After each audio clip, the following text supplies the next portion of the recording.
Okay, അപ്പോൾ അടുത്തൊരു video ആയിട്ടാണ് എത്തിയിരിക്കുന്നത്. ഇന്ന് നമുക്ക് ഈ പ്രാവശ്യത്തെ ഓണത്തിന് പണ്ട് രീതിയിലുള്ള വെക്കുന്ന രീതിയിലുള്ള ഓണത്തിന് വെക്കുന്ന ഒരു ഇഞ്ചിക്കറിയാണ് ഞാൻ ഇന്നിവിടെ വെക്കുന്നത്. ഇതിനാവശ്യമായിട്ട് നമുക്കൊരു 1/2 കിലോ ഇഞ്ചി വേണം. നല്ല ഒരു ബൗൾ, അപ്പോൾ 1.5 ടേബിൾ സ്പൂൺ ആവശ്യമായിട്ടുള്ള വെളുത്തുള്ളി എടുത്തിട്ടുണ്ട്. 1/2 കിലോ ഇഞ്ചി, അതുപോലെ ഒരു 100-200 ഗ്രാം തേങ്ങക്കൊത്ത് വേണം. ഇതിനകത്ത് ഉള്ളി ഇടത്തില്ല, വേറെ ഒന്നുമേ നമ്മളിതിനകത്ത് ആഡ് ചെയ്യത്തില്ല. അങ്ങനത്തെ രീതിയിലൊരു ഇഞ്ചിക്കറി നമുക്ക് ഇന്നിവിടെ തയ്യാറാക്കാം. അപ്പോൾ നമ്മൾ ഇഞ്ചി 1/2 കിലോ ഇഞ്ചി കട്ട് ചെയ്തത്, ഒരു 100-150 ഗ്രാം തേങ്ങ കൊത്തി വെച്ചു. അതേപോലെ ഒരു 10-15 ഇതള് വെളുത്തുള്ളി അരച്ചത്. അപ്പോൾ നമുക്കിനി ഈ ഇഞ്ചി വറുത്ത് വരാം. അതിന് നമുക്കൊരു ചീനിച്ചട്ടി അടപ്പ് വെച്ചു. ചീനിച്ചട്ടി ചൂടാകുമ്പോൾ നമുക്കതിനകത്തോട്ട് നമ്മൾ ഈ പ്രാവശ്യം ഉപയോഗിക്കുന്നത് നല്ലെണ്ണ. ഇപ്പോൾ ഒരു 250 ഗ്രാം നല്ലെണ്ണ ഞാൻ ഇതിലോട്ട് ഒഴിച്ചു കൊടുത്തു. ഇനി ഇത് നല്ലതായിട്ട് ചൂടാവട്ടെ. ഇഞ്ചി ഇട്ട് കൊടുക്കാം. ഒന്നിച്ചിടാൻ പാടില്ല, കുറച്ച് ഇഞ്ചി ഇട്ട് കൊടുത്താൽ മതി. ഈ സമയത്ത് വേണമെങ്കിൽ നമുക്ക് ഫ്ലെയിം കൂട്ടി വയ്ക്കാം. നമുക്ക് ഇഞ്ചി മൂത്തോ നോക്കാം. ഒരു ശകലം കൂടെ ബ്രൗൺ കളർ ആകുമ്പോൾ നമുക്കിത് കോരിയെടുക്കാം. അപ്പോൾ നമ്മൾ ഈ ഒരു ശകലം കൂടെ ബ്രൗൺ ആയി കഴിഞ്ഞാൽ നമുക്കിത് കോരാവുന്നതാണ്. അപ്പോൾ നമുക്കിനി ഈ ഇഞ്ചി അങ്ങ് മൂത്തു. ഇനി നമുക്ക് കോരിയെടുക്കാം. ഇനി ഫുള്ള് നമുക്കിനി കോരി ഒരു നെറ്റിനകത്തോട്ട് ഇടാം.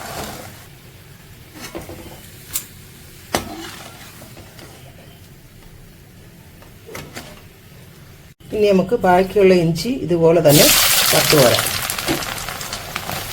ഇത്രയും നമ്മൾ വറുത്ത് കോരി ഇനി ബാക്കിയുള്ളതും കൂടെ നമ്മളിങ്ങനെ എണ്ണയിലിട്ട് വറക്കുക. ഈ സമയത്ത് നമുക്ക് ഒരു ബോള് പുളിയായത് വാളംപുളി എടുത്ത് വെള്ളത്തിലിടാം. എന്നുവെച്ചാൽ കുതിർന്ന് നമുക്കിതിൻ്റെ ജ്യൂസ് എടുക്കണം. അത് നമ്മൾ ഇത് കുറച്ച് വെള്ളത്തിനകത്തോട്ട് കുതുക്കാൻ വയ്ക്കാം. തേങ്ങ വറുത്ത് കോരണം. ഇഞ്ചി കുറച്ചും കൂടെ ഉണ്ട്, അതും കൂടെ ഒന്ന് വറുത്ത് കോരിയതിന് ശേഷം നമുക്ക് ഇഞ്ചിക്കറിയുടെ എങ്ങനെ തയ്യാറാക്കാമെന്ന് നോക്കാം. ഇഞ്ചിക്കറി എങ്ങനെ തയ്യാറാക്കാം എന്ന് നോക്കാം. അങ്ങനെ ഈ ഇഞ്ചി ഇവിടെ നമുക്കിനി പോരാ. ഇനി നമുക്ക് ഇഞ്ചി കോരി, നമ്മളിപ്പോൾ 1/2 കിലോ ഇഞ്ചി വറുത്തതാണ്. വറുത്ത് കോരിയപ്പോൾ ഇത്രയും മാത്രമേ ഉള്ളൂ. തൊട്ട് നമുക്ക് ഈ എണ്ണയിലോട്ട് തന്നെ നമുക്കിനി അടുത്ത് തേങ്ങ കൊത്ത് ഇട്ട് വറക്കാം.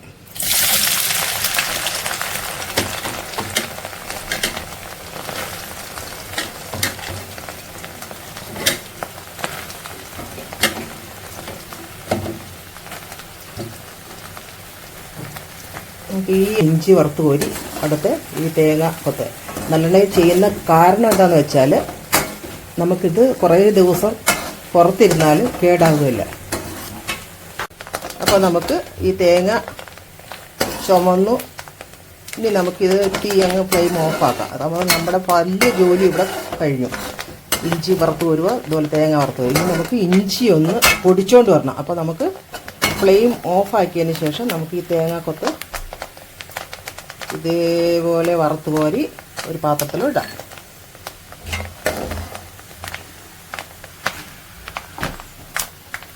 തേങ്ങ വറുത്ത് കോരിയിട്ടുണ്ട്. ബാക്കി ഇത്രയും എണ്ണ ബാലൻസ് വന്നിട്ടുണ്ട്. നമുക്കിനി ഇഞ്ചി പൊടിച്ചുകൊണ്ട് വരാം. അപ്പോൾ ഈ എണ്ണ നമുക്കിവിടെ അടച്ചു വയ്ക്കാം. ഇനി നമുക്ക് എങ്ങനെയാ ഇഞ്ചിക്കറി തയ്യാറാക്കുന്നത് നോക്കാം. അപ്പോൾ നമുക്ക് ഇഞ്ചി പൊടിച്ചിട്ട് വരട്ടെ. നമുക്ക് ഇനി ഇഞ്ചി ജാറിനകത്തിട്ടു ഇത് നമുക്കൊന്ന് പൊടിച്ചെടുക്കാം. ഓക്കെ, അപ്പോൾ നമ്മൾ 1/2 കിലോ ഇഞ്ചി വറുത്ത് പൊടിച്ചപ്പോൾ ഒരു 100-150 ഗ്രാം കാണും. അത്രയുമേ ഉള്ളൂ. പക്ഷേ ഇത് അതിനുള്ള എരിവ് കിട്ടും, പക്ഷെ പൊടിച്ചെടുക്കുമ്പോൾ ഇത്രയും നമുക്ക് കിട്ടത്തുള്ളൂ. പിന്നെ നമുക്ക് വേണ്ട ആ തേങ്ങ, ഒരു 150 ഗ്രാം തേങ്ങ കട്ട് ചെയ്ത് വറുത്തെടുത്തിട്ടുണ്ട്. നമുക്കിതിനാവശ്യമായിട്ട് 3 വറ്റൽമുളകിൻ്റെ ആവശ്യമുണ്ട്. അതുപോലെ എരിവിനനുസരിച്ച് നമുക്ക് പച്ചമുളക് കട്ട് ചെയ്തിടാം. അപ്പം ഞാൻ ഇവിടെ 5 പച്ചമുളക് എടുത്തിട്ടുണ്ട്. പിന്നെ ഒരു 10-15 അല്ലി വെളുത്തുള്ളി കട്ട് ചെയ്ത് വെച്ചിട്ടുണ്ട്. പിന്നെ ആവശ്യത്തിന് കറിവേപ്പില നമുക്കിടാം. 2 നാരങ്ങ വലുപ്പത്തിൽ പുളി പിഴിഞ്ഞ് വെച്ചേക്കുന്നു.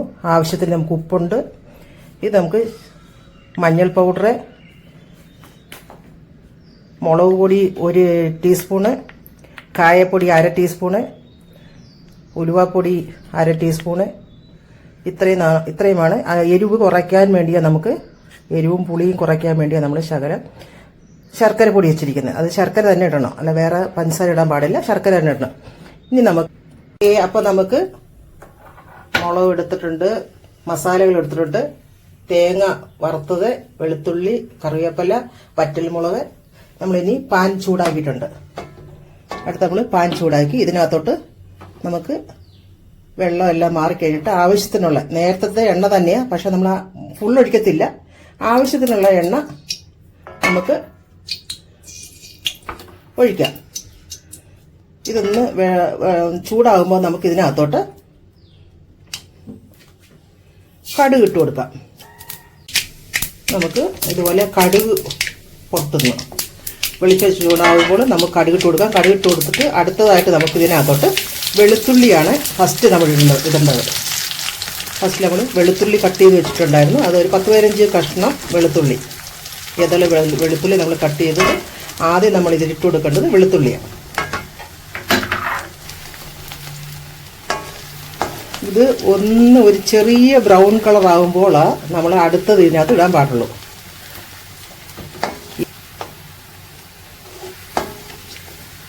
ഉണ്ടോ കളർ ചേഞ്ച് വരുന്നുണ്ടോ? ഇതേപോലെ ഒന്ന് ബ്രൗൺ കളർ ആക്കണം. ബ്രൗൺ ആയി. ഈ സമയത്ത് നമുക്ക് ഇതിനകത്തോട്ട് പച്ചമുളക് ഒരു 4 പച്ചമുളകാണ് ഞാൻ ഇവിടെ എടുത്തിരിക്കുന്നത്. അത് നമ്മൾ കട്ട് ചെയ്തിട്ട് കൊടുക്കുക. 4 പച്ചമുളക് കട്ട് ചെയ്തിട്ട് കൊടുത്തു. ഒരു 3-4 കടുപ്പ് കറിവേപ്പിലയും നമ്മൾ ഇതിൻ്റെ കൂടെ ആഡ് ചെയ്യുക. അതുപോലെ കഴുകിയെടുത്ത് കറിവേപ്പിലയാണ്. ഇപ്പോൾ തന്നെ ആ വെളുത്തുള്ളിയും കറിവേപ്പിലയുടെ നല്ല മണമാണ് നമുക്കിപ്പോൾ തന്നെ അനുഭവപ്പെടുന്നുണ്ട്. അടുത്ത് നമ്മൾ ഇതിനകത്തോട്ട് 1 ടീസ്പൂൺ കാശ്മീരി ചില്ലി പൗഡർ നമ്മളിപ്പോൾ ഇട്ട് കൊടുക്കുന്നു. കാശ്മീരി ചില്ലി പൗഡർ ഇട്ട് കൊടുക്കുന്നു. വീണ്ടും നമുക്ക് അതിനകത്തോട്ട് 1/2 ടീസ്പൂൺ മഞ്ഞൾ പൗഡറും കൂടെ ഇടാം. വീണ്ടും നമ്മൾ ഇതിനകത്തോട്ട് 1/2 ടീസ്പൂൺ ഉലുവാപ്പൊടി. ഇതിനകത്ത് കൂടുതൽ മസാലകളുടെ ആവശ്യമേ ഇല്ല, തേങ്ങ ചേർക്കത്തില്ല. 1/2 ടീസ്പൂൺ ഉലുവാപ്പൊടി, വീണ്ടും 1/2 ടീസ്പൂൺ കായപ്പൊടിയും കൂടെ നമ്മൾ ഇതിൽ തന്നെ അങ്ങ് മിക്സ് ചെയ്യുന്നു. ഇതെല്ലാം കൂടെ നമുക്കൊന്ന് ചെറുതായിട്ടൊന്ന് മൂപ്പിക്കാം. എല്ലാത്തിൻ്റെയും കൂടെ ഇപ്പം നല്ല ഒരു മണം നമുക്കിപ്പോൾ ഇവിടെ കിട്ടും, നല്ല മണം. ഇതിനകത്തോട്ട് നമുക്ക് 2-3 വറ്റൽ മുളകും കൂടെ ഇതിൽ തന്നെ നമുക്ക്, അത് നിങ്ങൾക്ക് ഇഷ്ടമുണ്ടെങ്കിൽ കട്ട് ചെയ്യണമെങ്കിൽ കട്ട് ചെയ്യാം, കട്ട് ചെയ്യണ്ടെങ്കിൽ ചെയ്യണ്ട. നമ്മൾ ഇതിനകത്തോട്ട് നമുക്ക്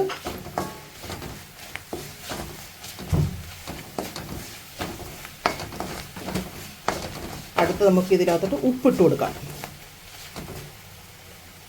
ആവശ്യത്തിനുള്ള ഉപ്പ്. ഇപ്പോൾ നമ്മൾ കുറച്ച് ഉപ്പ് മാത്രമേ ഇടുന്നുള്ളൂ. ആവശ്യത്തിനുള്ള ഉപ്പ് ഇട്ട് കൊടുത്ത് അതിന് ശേഷം നമുക്ക് ശർക്കരയും കൂടെ, ഈ പുളിയും എരിവും എല്ലാം ഒന്ന് കുറയ്ക്കാൻ വേണ്ടി 1 ടീസ്പൂൺ ശർക്കര പൊടിയും കൂടെ നമ്മളിതിൽ ആഡ് ചെയ്യുന്നു.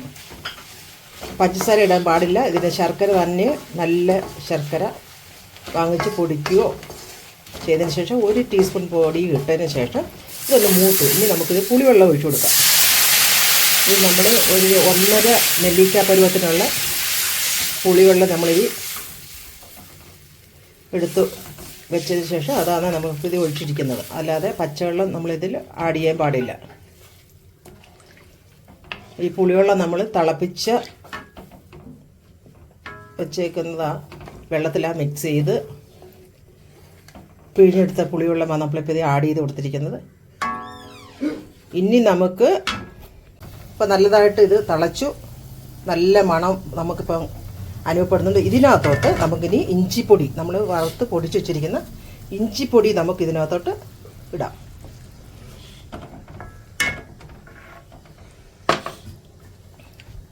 നമുക്ക് ഇതിനകത്തോട്ട് ഇഞ്ചിപ്പൊടി ഇട്ട് അതിനുശേഷം നമ്മൾ വറുത്ത് കോരി വെച്ചിരിക്കുന്ന തേങ്ങാപ്പൊടിയും കൂടെ, വറുത്ത് വെച്ചേക്കുന്ന തേങ്ങയും കൂടെ ഇതുപോലെ ഇട്ട് കൊടുക്കാം.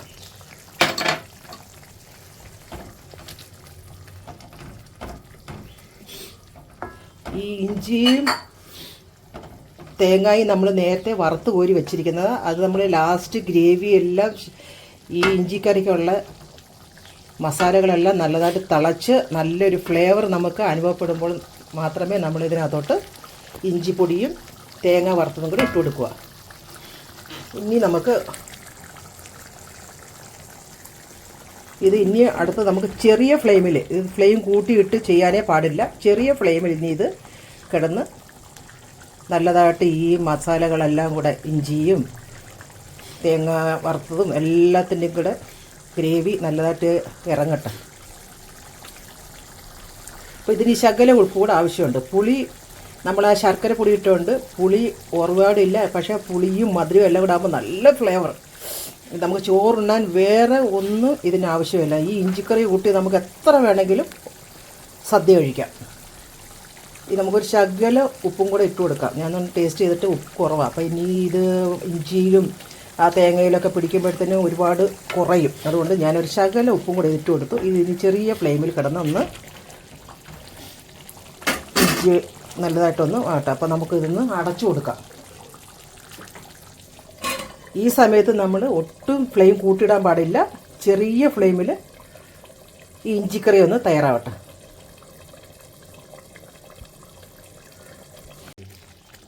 അങ്ങനെ നമ്മുടെ ഇഞ്ചിക്കറി ഇവിടെ തയ്യാറായി. പണ്ടത്തെ ഇതുപോലെ എണ്ണ തെളിയുന്ന വരെ നമുക്ക് ചെറിയ ഫ്ലെയിമിൽ നമുക്കിതുപോലെ ഇഞ്ചിക്കറി എടുക്കാം. ഇതുപോലെ എണ്ണ തെളിഞ്ഞ് വരണം. ആ സമയം നമുക്കിനി അടുത്ത പാത്രത്തിലോട്ട് മാറ്റാം. തണുത്ത് കഴിയുമ്പോൾ നല്ലതായിട്ട് തണുത്തതിന് ശേഷമേ നമ്മളിത് കുപ്പിയിലോട്ട് മാറ്റി വയ്ക്കാവൂ. ഇത് ഒരു 2 ആഴ്ച വരെ ഈ ഇഞ്ചിക്കറി നമുക്ക് ഉപയോഗിക്കാൻ പറ്റുന്നതാണ്. പുറത്ത് വെച്ചിരുന്നാലും കേടാവത്തില്ല.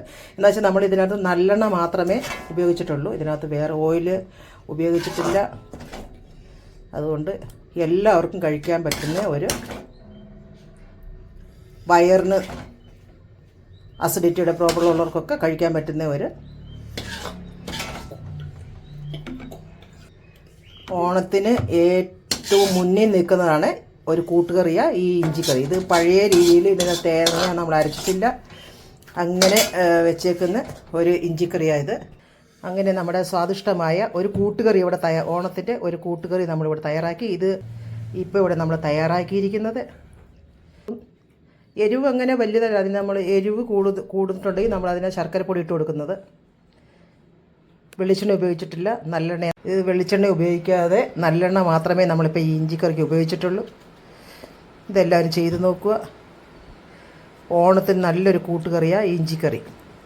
ഇതെല്ലാവർക്കും ഇഷ്ടപ്പെട്ടിട്ടുണ്ടെങ്കിൽ എൻ്റെ ഈ വീഡിയോ ലൈക്ക് ചെയ്യുക, ഫോളോ ചെയ്യുക, സബ്സ്ക്രൈബ് ചെയ്യുക. അടുത്തൊരു വീഡിയോ ആയിട്ട് ഞാൻ ഉടനെ എത്തുന്നതായിരിക്കും. പിന്നെ പ്രത്യേകം നമ്മൾ ശ്രദ്ധിക്കേണ്ടത്, ഇത് നല്ലതായിട്ട് തണുത്തിട്ട് മാത്രമേ നമ്മളിത് കുപ്പിയിലൊഴിച്ച് വെക്കാൻ പാടുള്ളൂ. ഇതിനകത്ത് വേർപ്പ് വെള്ളം ഇറങ്ങാൻ പാടില്ല. അതുകൊണ്ട്